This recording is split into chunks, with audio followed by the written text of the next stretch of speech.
They have begun the process of sweeping through the rubble and retrieving bodies. The Kenyan Interior Minister just addressed journalists a little while ago. Take a listen to what he had to say, Aisha. I wish to bring to your attention that we have moved to the next phase of the problem, where now we are undertaking the forensic work. The work actually began last evening, and this morning a number of experts sift through the rubbles to start determining the extent of the problem. This is a multinational operation, Aisha. We've been told that forensic experts from the US, the UK, Canada, Germany, and Israel are arriving to help with the search for clues.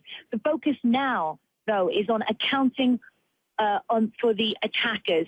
The Interior Ministry, said that 5 of the hostage takers were killed. They know that. They now have 10 people in custody, attempting to try and find those who they believe could have fled in the first phase of the attack. Sources are telling us that during the chaos and the terror, the sheer terror in that first stage, there is a body of evidence, I should say, that leads them to believe that perhaps some of the hostage takers slipped out.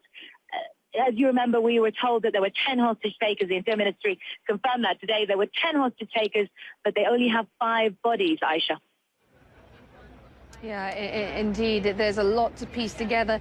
At this stage, are they saying any more about the identities of these hostage takers? Any specific details emerging? I know this is, a very early stage of the investigation.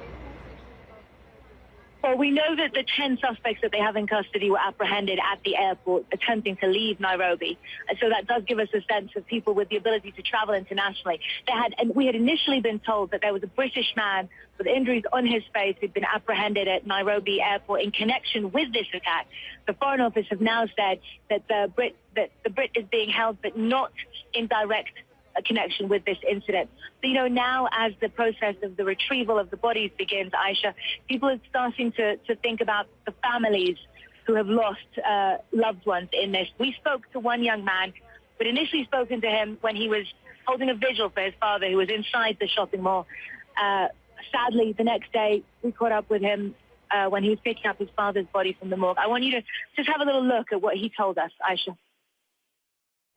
Samuel Muridhi has been coming to the police cordon around the Westgate shopping centre every day, hoping to hear news of his father. What have you been thinking while you've been waiting? He's inside there, but I know he's alive.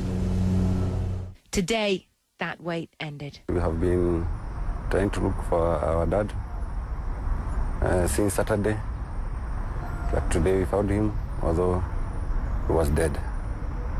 He had gun wounds, chest, the head, so about 8 gunshots, gun wounds, that is. Like many Kenyan families tonight, Samuel and his family are struggling to come to terms with their loss. And yet Samuel says he has no hate in his heart for those who did this. Can't say anything because we have nothing to do. Just forgive those guys who did that. Let God do his work.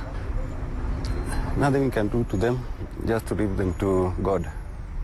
The alternative, to let himself be consumed with hate, he believes will mean they have truly won. The Kenyan president, Aisha, said that his nation was bloodied but unbowed, and that's what many people that we've been speaking to have been telling me as well, that they want the world to know that they are still standing.